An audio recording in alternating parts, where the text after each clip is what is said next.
As a service learning student leader, I get the privilege of watching a lot of service learners interact with students. And probably the most rewarding one I watched was my first year as a service learning student leader.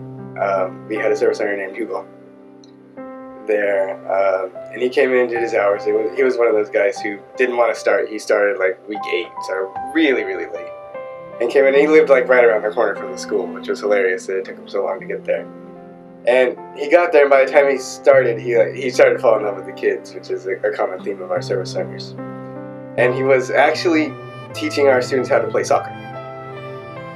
And going through, he was teaching them, and it was going great. And then he noticed a little girl just sitting on the fence. It was one of the girls in his class who he's used to playing with all the time, and something was just kind of off. So he walked over and sat along the fence with her just to talk to her.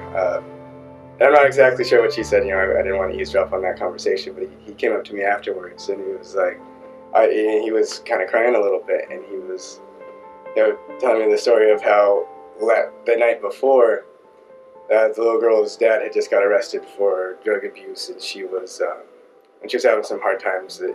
Now she had to be living with grandma. She got pulled from the home, and she was having, a really rough time. But she felt comfortable enough with one of our service learners to share that with him, and it really touched him that the kids were that open and that connected with him that they wanted to share these kind of stories, and they knew that he cared about them enough, and then for him to share that that story with me, that's why we're there, is for stories like that. So.